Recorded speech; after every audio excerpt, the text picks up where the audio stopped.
A paz do Senhor, meus irmãos. Vamos dar início a mais uma transmissão da EBD em Família. E nessa transmissão nós vamos iniciar e estudar a nossa primeira lição do nosso primeiro trimestre de 2026. E esta lição nós estudaremos sobre a Santíssima Trindade. E ela tem como título o Deus único revelado em três pessoas eternas. E fazendo parte desta missão e deste compromisso está mais uma vez aqui comigo a minha esposa Thalita Vaz. A paz do Senhor, amados, estamos aqui para iniciar o ano de 2026 com esta lição, como já foi falado aqui. E desde já agradecemos por estar adentrando na sua casa e na sua família e seja ricamente abençoado. Amém. E a lição desse trimestre, meus irmãos, que tem como título a Santíssima Trindade, ela é comentada pelo pastor Douglas Batista, né? Mais uma vez o pastor Douglas aí compartilhando com a gente o seu conhecimento. Mas rapidamente, só para a gente conhecer quem que é o pastor Douglas. Ele é doutor em teologia, ele também ele é formado em teologia do Novo Testamento, ele é mestre em ciências da religião, ele tem a docência de ensino superior, ele também da educação religiosa é formado, é licenciado em filosofia, e além de tudo também pastor. O pastor Douglas Batista já fez vários comentários em lições da EBD, as que eu me recordo aqui sobre as escrituras e, se eu não me engano, princípios cristãos, mas se eu não me engano ele já tem, com essa é a quinta lição que ele comenta, né? Eu vou deixar ali na descrição dos vídeos as lições que o pastor Douglas Batista ele comentou. A nossa primeira lição, a Thalita vai estar fazendo a leitura do nosso texto áureo e da nossa verdade prática, né, Thalita? A nossa primeira lição ela vai ser no dia 4 de janeiro de 2026, que fala aqui o nosso texto áureo, que está em Mateus capítulo 3, versículo 17, que diz: Este é o meu Filho amado, em quem me comprazo. A verdade prática vem também nos afirmando: a doutrina da Trindade é central à fé cristã. Um só Deus em três pessoas que coexistem e atuam harmoniosamente na obra da redenção, irmão Rafael. A nossa leitura bíblica em classe se encontra lá em Mateus, capítulo 3, do versículo 13 ao 17, que diz assim: Então veio Jesus da Galileia ter com João junto do Jordão para ser batizado por ele. Mas João opunha-se-lhe, dizendo: Eu careço ser batizado por ti, e vens tu a mim? Jesus, porém, respondendo, disse-lhe: Deixa por agora, porque assim nos convém cumprir toda a justiça. Então ele o permitiu. E sendo Jesus batizado, saiu logo da água, e eis que lhe abriram os céus, e viu o Espírito de Deus descendo como pomba e vindo sobre ele. E eis que uma voz do céu dizia: Este é o meu Filho amado, em quem me comprazo. Qual é o objetivo da nossa lição, Thalita? O objetivo da nossa lição está explicar a revelação da Trindade, mostrar a unidade e a distinção das pessoas divinas e enfatizar a importância da doutrina trinitária para a fé cristã. Amém. Glória a Deus. Só para os irmãos entenderem, nós estamos aqui num ambiente aberto. Isso aqui é uma praça aqui do bairro do Auê, Curitiba, Paraná. Fica bem próxima de casa. E devido aí o calor, fez com que a gente viesse gravar para cá. Então aqui é um cenário improvisado, mas bem natural. Como ele já foi lido, meus irmãos, hoje nós vamos abordar um um assunto bem importante e bem fundamental para a nossa fé, que é a doutrina da Santíssima Trindade. E a palavra-chave, como a Thalita já falou, é justamente essa palavra, Trindade. E por que é fundamental para a nossa fé? A Trindade é uma das doutrinas que dá sustentação, dá sentido, dá lucidez, dá firmeza, né, para a nossa fé. E é muito importante a gente entender.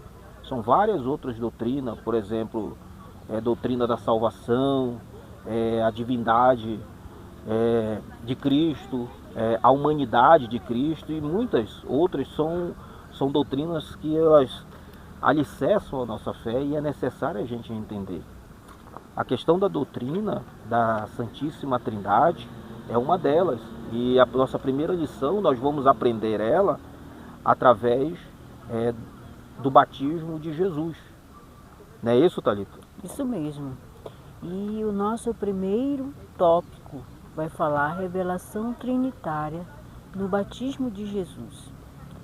E o primeiro subtópico vai nos dizer o batismo do Filho, porque o Filho se batizou para a obediência de Cristo, irmão Rafael. Então aqui fala que, contudo, ele se submeteu-se a essa tradição judaica, associando-se à condição dos pecadores que veio salvar. O batismo de Jesus é um gesto de identificação com a humanidade pecadora e uma atitude de obediência ao plano redentor do Pai. Esse é o único visível da missão messiânica que culminaria na cruz, que está em Filipenses, se o irmão puder abrir, capítulo 2, o versículo 8. Só afirmando para os irmãos que Jesus não tinha pecado nenhum. E por que Jesus se batizou? Para a obediência do Pai.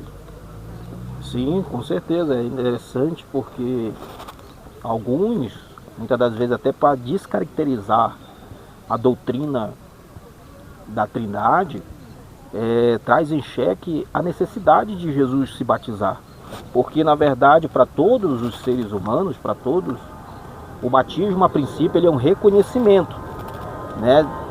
É um reconhecimento que nós precisamos de perdão. E é um ato simbólico, né, que representa justamente esse reconhecimento público. Só que isso não se aplica a Jesus, porque quando a gente vai observar ali, o próprio texto, em João, capítulo 1, versículo 14, o texto mostra que Jesus, ele é o próprio Deus. O versículo 14 que diz assim: e o Verbo se fez carne e habitou entre nós, e vimos a sua glória como a glória do unigênito do Pai, cheio de graça e de verdade. Então o próprio João vai chamar ele de Verbo. Então o primeiro ponto que eu tenho que entender: Jesus, ele não tinha pecado e não precisava se arrepender. Então eu já tiro essa de lado, né? E Jesus, porque ele é o próprio Deus, o texto reconhece, em João principalmente, e em vários versículos do texto bíblico. O segundo passo, nós vamos entender que Jesus não tinha pecado, né? Porque quando a gente vai olhar lá em 2 Coríntios, capítulo 5, versículo 21, olha só. E também só reforçando aqui em Filipenses, capítulo 2, o versículo 8, que diz: e achando-se na forma de homem, humilhou-se a si mesmo, sendo obediente até a morte, e morte de cruz. Você vê?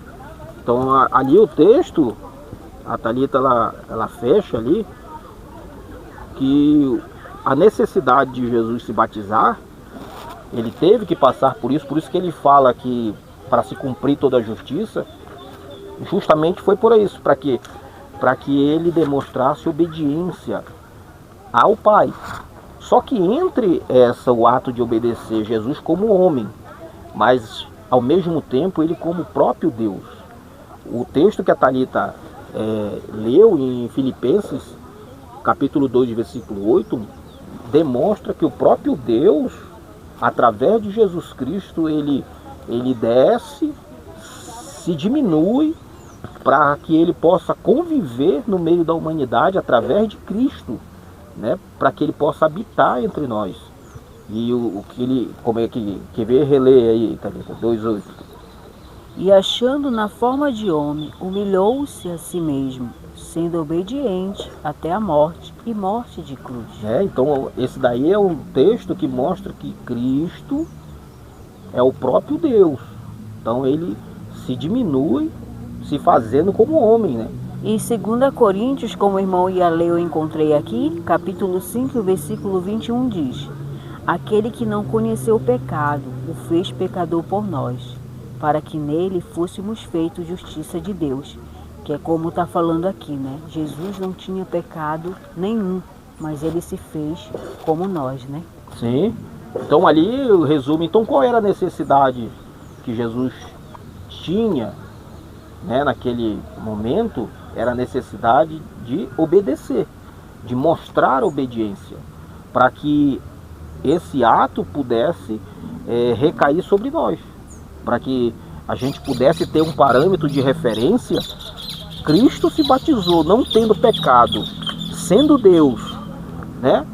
Imagine nós que somos pecadores e somos falhos, limitados.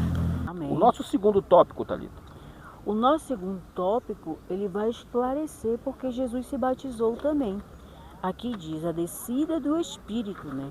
Que foi a unção para o ministério de Jesus. Então ali, quando Jesus se batizou, o Espírito Santo desceu sobre ele em forma corpórea como uma pomba. E essa manifestação foi visível e ela indicava se ele, o Messias prometido, o Cristo literalmente ungido de Deus. Portanto, a vinda do Espírito sobre Jesus na ocasião do batismo representa a sua unção pública e visível, marcando o início de seu ministério terreno e capacitando-o para cumprir a missão redentora conforme as promessas messiânicas, né? Então, Jesus ele se batizou também para cumprir o seu ministério, né? Para não só obediência, mas sim para um cumprimento do seu ministério na terra, né? Sim, e ali também é outra questão que se levanta quando Mateus ele faz questão de enfatizar justamente a manifestação do Espírito Santo sobre Jesus. Quando ele diz ali que o Espírito Santo, ele de forma corpórea aparece ali. Só que ele é interessante nós entendermos que o Espírito Santo ele desce ali sobre Cristo, como diz aqui,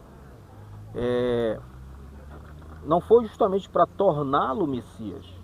Jesus, ele já era, porque ele já era prometido antes mesmo de ser batizado. E está aqui em Isaías capítulo 61, versículo 1 Leia.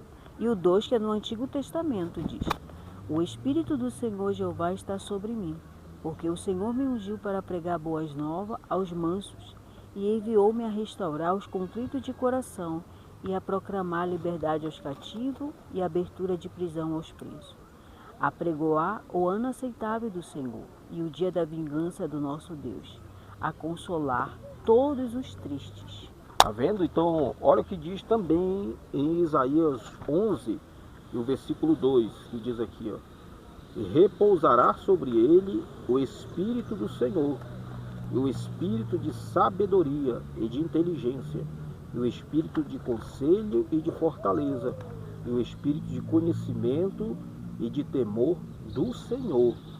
Então os textos, vários textos do Antigo Testamento já mostram que Jesus não necessitava, né, de uma adoção do Espírito Santo para que ele se tornasse Messias. Ele já era. Nova. E só complementando o que Isaías falou no Antigo, já no Novo Testamento, em Lucas, capítulo 4, o versículo 18, mas vai até o 21, eu vou ler somente o 18, que diz assim: O Espírito do Senhor é sobre mim, pois que me ungiu para evangelizar os pobres e enviou-me a curar os quebrantados do coração, a pregoar liberdade aos cativos e dar vista aos cegos, e pôr em liberdade os oprimidos e anunciar o ano aceitável do Senhor.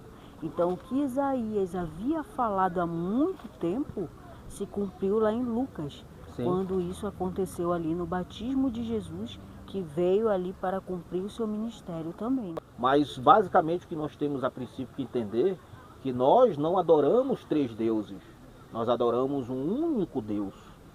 Mas esse Deus, ele se revelou principalmente no Novo Testamento, um Deus pessoal, em três pessoas distintas, não separadas. O nosso terceiro subtópico agora, irmão Rafael, fala sobre a voz do Pai. A aprovação celestial. Aqui não tem nem muito o que falar, mas nós vamos comentar. Diz aqui que trata-se de uma declaração solene pública do Pai, que não apenas confirma a identidade messiânica, mas também a divindade de Jesus. A voz celestial não inaugura sua filiação, mas a proclama diante a humanidade, confirmando aquilo que João falou, a encarnação do Verbo. Desse modo, a voz de Deus no batismo autêntica não somente a missão redentora de Jesus, mas ainda demonstra sua filiação divina. Ele é o Filho em que o Pai tem o completo prazer. Eu fui pesquisar sobre a obra redentora de Jesus, né? Porque Jesus ele fez essa obra redentora para nos libertar do cativeiro do pecado e da morte. E nos alcançou através do sacrifício dele, irmão Rafael. Por isso que aqui João está nos ensinando em João capítulo 1, versículo 14, né? Quando o Pai ali fala, quando o Pai afirma, mas a proclama diante da humanidade, confirmando a encarnação do Verbo, né? Nosso texto áureo já afirma isso, né? Em Mateus capítulo 3, o versículo 17, que diz: E eis que uma voz do céu dizia: Este é meu Filho amado, em quem me comprazo. Deus afirmando, né? Ali através da sua voz, através ali da vida do seu Filho, né? E vendo o Espírito Santo e confirmando também o ministério dele, né? Sim, isso é bem importante, porque o que permeia na mente de muitas pessoas e até no nosso meio é essa dúvida de que há a possibilidade de estarmos servindo a três deuses. Estava conversando até com a Thalita aqui, tem muitas pessoas que às vezes até se sentem incomodados, até no momento de oração, quando ora, né, em nome do Pai, ora e às vezes atribui algumas situações, atribui a Jesus, depois atribui ao Espírito Santo e surge aquela dúvida, né? Surge aquela... Será que nós estamos servindo a três deuses? Né? E a nossa lição diz aqui que Deus é trino, 3 em 1. E só para complementar o que o irmão está acabando de falar, em Salmo, aqui 2, o verso 7 diz: Recitarei o decreto. O Senhor me disse: Tu és meu filho e hoje te gerei. Amém. Então, qual que é a nossa sinopse, Thalita, do tópico 1? A revelação da Trindade no batismo de Jesus vem confirmar que o Pai, o Filho e o Espírito Santo coexistem eternamente e atuam harmoniosamente na obra da redenção que Jesus veio, né, para sacrificar por nós, né? Não tinha pecado nenhum, mas nós sim, nós temos, e todos os dias precisamos do Espírito Santo na nossa vida, precisamos do auxílio do Pai, precisamos para que eles venham nos auxiliar, né? Que sem eles nós não conseguiríamos e não conseguimos mesmo. Então vamos iniciar o nosso tópico 2. Esse tópico 2 nós vamos ter como objetivo entender a unidade e a distinção das pessoas divinas, né, Thalita? Isso mesmo. A distinção e a unidade das pessoas divinas, como o irmão Rafael acabou de falar. Agora nós vamos para o nosso primeiro subtópico, que diz: a unidade e distinção pessoal. O que quer dizer sobre isso? Aqui diz que a obra da redenção, por exemplo, é trinitária em sua essência.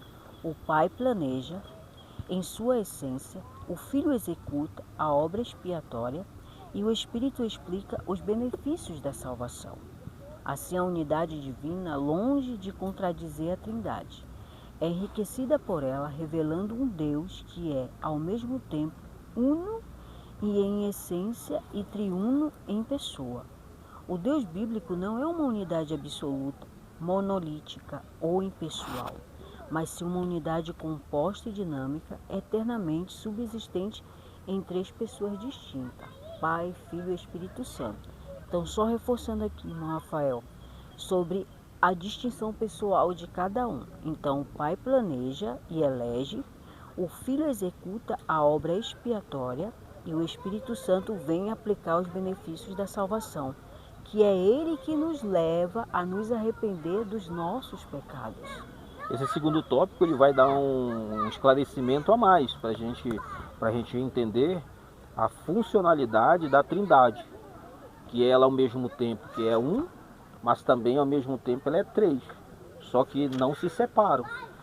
É que quando a gente fala da unidade, é justamente um único Deus que nós servimos. Os cristãos, eles servem um único Deus.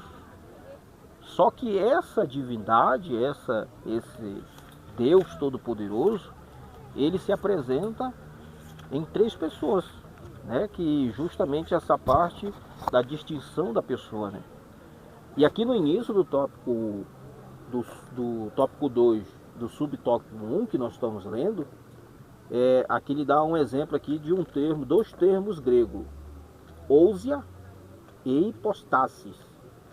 Ousia tem o sentido de essência, que é justamente se referindo a essa unidade.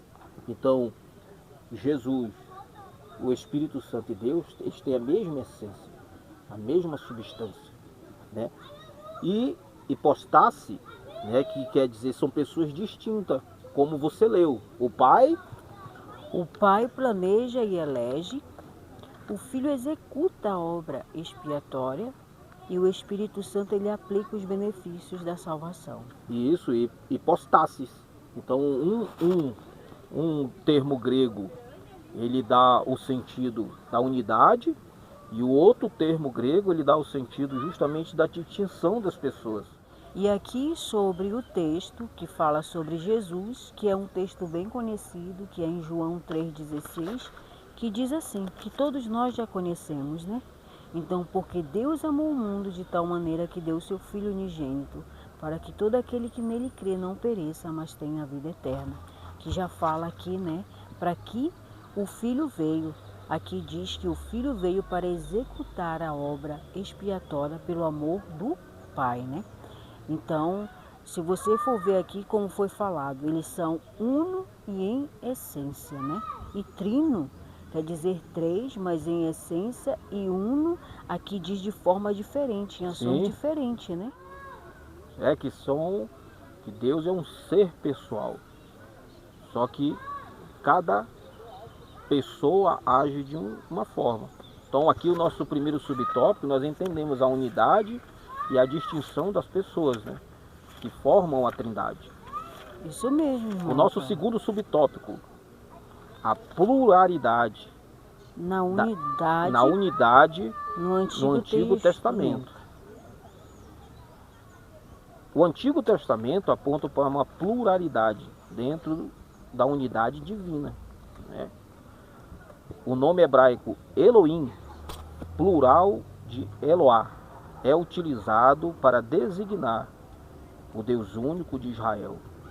No princípio, criou Deus, ou seja, Elohim, os céus e a terra, em Gênesis 1:1. Né? No texto, o sujeito, que é Deus, lá no texto de Gênesis capítulo 1, versículo 1, está no plural, enquanto o verbo criou, está no singular, indicando uma pluralidade pessoal em uma única essência divina. Essa estrutura gramatical incomum reaparece em outros textos bíblicos, né? Nós vamos ver lá em Gênesis, capítulo 1, versículo 26, o capítulo 3, o versículo 22, o capítulo 11, lá de Gênesis, o versículo 7, e também utilizando esse termo lá em Isaías, capítulo 6 e o versículo 8. Né? Então aqui é o segundo tópico, o segundo subtópico do tópico 2, nós vamos entender que nós conseguimos entender através das Escrituras, ou seja, é uma comprovação sólida Não é uma comprovação mística, uma comprovação que nós não conseguimos partir de um pressuposto sólido, que são as próprias Escrituras, né? É isso que o texto está mostrando, né? O significado da palavra Elohim, como o irmão falou, ele é hebraico, ele é plural, e que significa Deus ou deuses, mas na Bíblia ele se refere somente ao Deus de Israel. E ele também antigamente era para os deuses pagãos, né? Mas aqui nós conhecemos um único Deus. Só reforçando aqui em Gênesis capítulo 1 e o versículo 26, olha o que diz.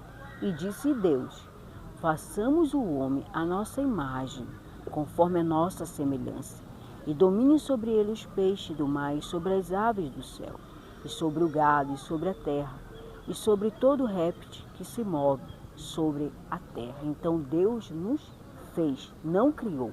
Ele nos fez, façamos. Então estavam os três ali naquele momento, né? Graças a Deus. Mas no Antigo Testamento, a Trindade ela não se revela tanto como no Novo Testamento. Mas quando a gente olha no sentido geral da história, é porque a doutrina da Trindade ela veio se aprimorando, veio se desenvolvendo com o decorrer dos tempos. Mas nós encontramos, como quando a gente usa parâmetros do Novo Testamento, que é onde essa manifestação se torna muito mais visível, muito mais sólida, com muito mais representação teológica por Paulo, pelo próprio João, o Evangelho de João, quando a gente lê, João faz questão de enfatizar essa manifestação de Deus na Trindade, né? Só que o Antigo Testamento ele não esconde isso, ou não omite isso. Não, é porque o ensino com o decorrer do tempo estava se desenvolvendo. Em Isaías 6, versículo 18, como nós estamos falando do Antigo Testamento, ele diz assim, depois disto, ouvi a voz do Senhor que dizia, a quem enviarei? E quem há de ir por nós? Então disse, eu, eis-me aqui, envia-me a mim. Então ali era uma conversa, né? E o nosso terceiro subtópico aqui, ainda do segundo tópico que estamos falando, a distinção e a unidade das pessoas divinas, a Trindade explicitada no Novo Testamento. Agora nós vamos para o Novo, nós estávamos no Antigo. Sim. O Novo diz, a Trindade não é vista como três deuses, mas como três pessoas em um único Deus. Por exemplo, na fórmula batismal, batizando em nome do Pai, do Filho e do Espírito Santo. O substantivo singular nome, onomar, indica só a essência, seguida por três pessoas distintas. O mesmo ocorre na bênção apostólica, a graça do Senhor Jesus Cristo, o amor de Deus e a comunhão do Espírito Santo, seja com vós todos.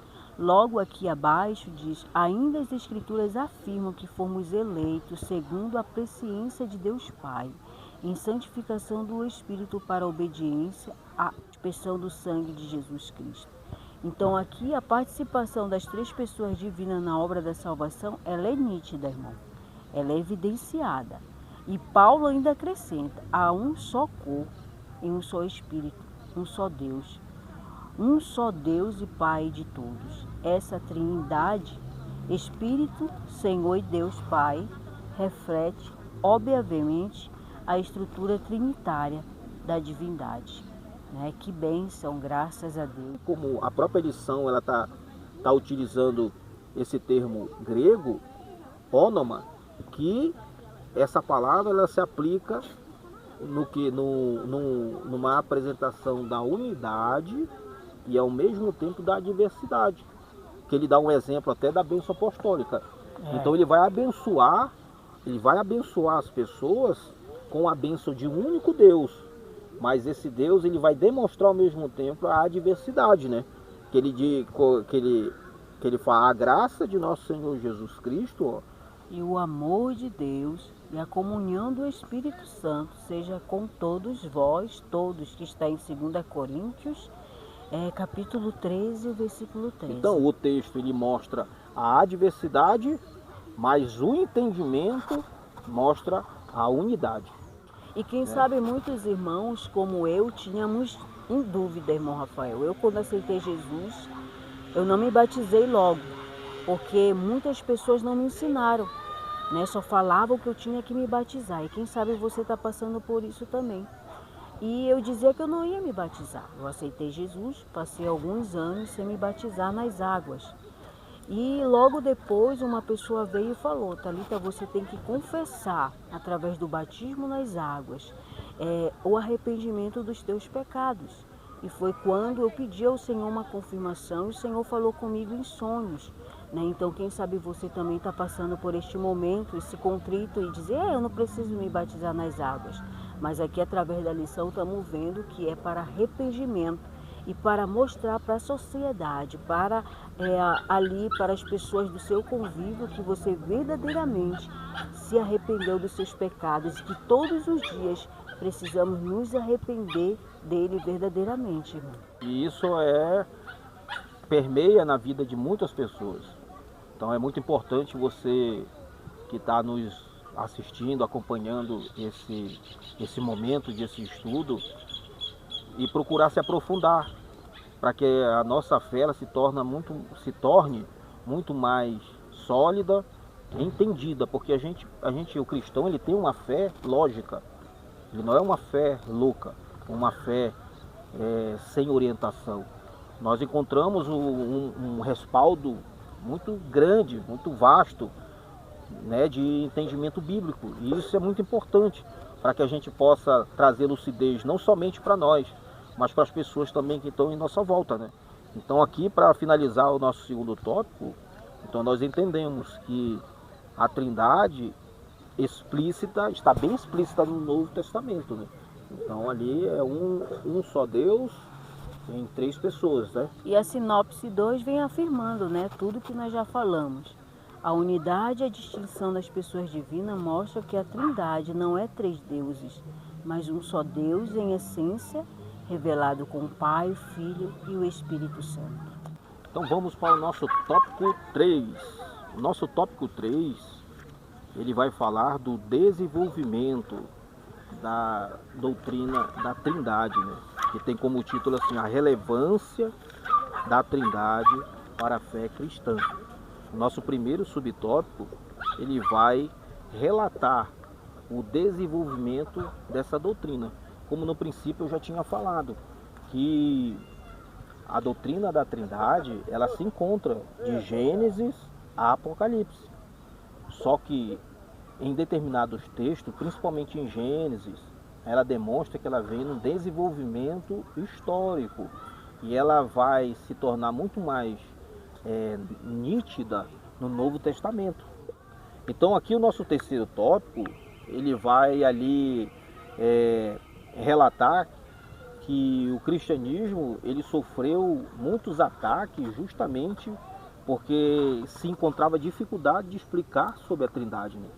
Então se surgiu no próprio meio do cristianismo algumas vertentes que, além de colocar em dúvida a Trindade, criaram ideias que combatiam e colocavam dúvida no meio dos irmãos, questionando ou até confirmando que o caminho que a igreja estava seguindo era um caminho que estava para a idolatria, se adorando um Deus Jesus, um Deus Pai e um Deus Espírito Santo, só que porém separados, né? Só que aqui nós vamos entender que no decorrer da história, exatamente em 325, que é o Concílio de Nicéia, houve justamente essa necessidade. O cristianismo se encontrava já desenvolvido, já tinha se tornado a religião oficial do Império. Então se viu uma necessidade de chegar a uma conclusão. São 3 deuses ou é um Deus só? Como é que a gente pode lidar com Jesus, com o Pai e com o Espírito Santo? Então o Concílio de Nicéia, houve uma disputa, uma exposição das vertentes das ideias. Quem pensava a favor da Trindade, quem pensava contra, foram ali expondo seus argumentos. Mas no final de toda essa discussão se chegou a uma conclusão, né? Isso mesmo, que diz aqui que teve essa grande importância, né? E para estabelecer essas diretrizes teológicas e doutrinárias cruciais para a igreja, sendo um dos eventos mais importantes na história do cristianismo, Então, que veio ali afirmar que era um único Deus, né? E 3 pessoas De forma distintas, mas inseparáveis. E esse concílio trouxe a sustentação, né, da fé. justamente dessa doutrina. Só que é importante nós entendermos que a doutrina da Santíssima Trindade, ela não passou a existir do concílio de Nicéia. Ela já existia no Antigo Testamento. Quando a gente vamos ver ali, não sei se você separou ali Romanos.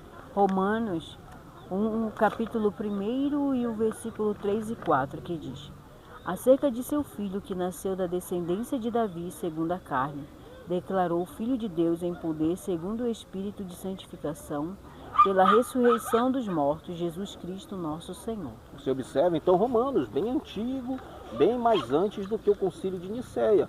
Nós vamos ver aqui textos antigos, em Isaías capítulo 7, versículo 14, João 16, versículo 13, 2 Coríntios capítulo 3, versículo 17, Deuteronômios capítulo 6, versículo 8. Então o entendimento da Trindade, ela já está expressa nas Escrituras, né? Então no concílio de Nicéia, o que se aconteceu foi somente a oficialização daquilo que já existia, né? Se oficializou, né? Então nós tivemos também o concílio também de Constantinopla em 381, que se chegou e ainda se aprofundou mais ainda esse entendimento, né? E consolidou justamente a doutrina da Trindade. O nosso tópico 2, que ele diz assim, implicações dessas doutrinas. A negação da Trindade foi o que aconteceu na igreja, gerou o quê? Heresia. Então, quando a gente deixa de entender a nossa fé, nós corremos um risco muito grande de produzir o nosso próprio entendimento e corremos um risco de caminharmos por caminhos que não são caminhos direcionados por Deus, porque nós temos que ser pautados justamente na palavra de Deus. E só trazendo um alerta aqui, que é isso que nós temos visto muito. Pessoas muitas das vezes seguindo outro caminho conforme o seu entendimento e aquilo que cabe ao seu coração. Mas a Bíblia, ela nos dá um amplo, né? Ela é luz, ela é lâmpada para os nossos caminhos. E é através dela que nós devemos ser guiados. E ouvir pessoas de forma teológica que tem ali um concílio e um entendimento baseado na palavra de Deus, não através do seu entendimento, né? Que é isso que nós temos muito visto, isso na internet, Face, Instagram, YouTube. Tenha muito cuidado, irmão, com o que você está aprendendo e com quem você está aprendendo, né? Sim, essa parte histórica, ele nos traz um ensino em que sentido? O cristianismo, ele não tem receio e nem preocupação nenhuma de ser testado. Durante toda a história, a igreja, ela passou por muitas intempéries, por muitas dificuldades, mas em nenhuma ela caiu. Em nenhuma ela se restringiu em ser testada. A nossa fé em Cristo, ela não tem medo, ela não tem receio de ser testada, de ser argumentada, porque nós não tememos justamente por o fato de nós servirmos a verdade. Então no concílio de Nicéia, a igreja não teve esse medo de ser experimentada. Não, se nós estamos servindo a verdade, nós não podemos ter medo de cairmos em nenhuma malha da mentira. Se nós estamos servindo a verdade ela sempre vai prevalecer, né? Isso, e falando no segundo tópico, a nossa própria lição, ela diz: assim sendo, o monoteísmo bíblico ensina que há um só Deus, que subsiste em 3 pessoas distintas. A compreensão distorcida dessa doutrina tem sérias implicações para a salvação. A vida eterna é esta: que conheçam a Ti só por único Deus verdadeiro e a Jesus Cristo a quem enviaste. A doutrina da Trindade é inseparável do Evangelho, pois o Deus que salva é o mesmo Deus que se revela. Então, aqui em João, capítulo 17, o versículo 3, ele nos diz algo muito importante que está na revista, né? E a vida eterna é esta, que te conheça, a ti só, por um único Deus verdadeiro, e a Jesus Cristo, a quem enviaste. Né? Então, nós devemos conhecer que eles são pessoal. E tem harmonia, ali eles são harmônicos, né? E como diz lá a nossa lição, só voltando aqui, irmão, como diz a nossa lição, que o Pai planeja e elege, né? O Filho executa a obra redentora e o Espírito Santo, ele aplica os benefícios da salvação. Então não temos nem mais o que argumentar, apenas crer e confiar e entregar a nossa vida ao Senhor, porque Ele é o único Deus em que pode nos ajudar em todos os momentos da nossa vida. A nossa sinopse do tópico 3 se resume: a doutrina da Trindade é indispensável para a fé cristã, pois revela o Deus que salva e garante a integridade do Evangelho. Chegamos ao fim de mais uma lição. Quero agradecer grandemente a você que nos acompanhou, que está nos acompanhando e que vai nos acompanhar. Eu peço que você compartilhe, se inscreva em nosso canal e que Deus possa te abençoar grandemente, não é isso, Thalita? Isso mesmo, fique na paz juntamente com a sua família, porque aqui é EBD em família, irmão. E pedimos que você estude a sua lição, professor, aluno, e chegue na escola bíblica dominical esse ano, cada vez mais empenhado, e leve mais alguém para aprender a palavra do Senhor, que é o nosso firmamento para nos encontrarmos com o Senhor na glória. EBD Família 2026, juntos, unidos no Senhor. Glória a Deus. Fique na paz.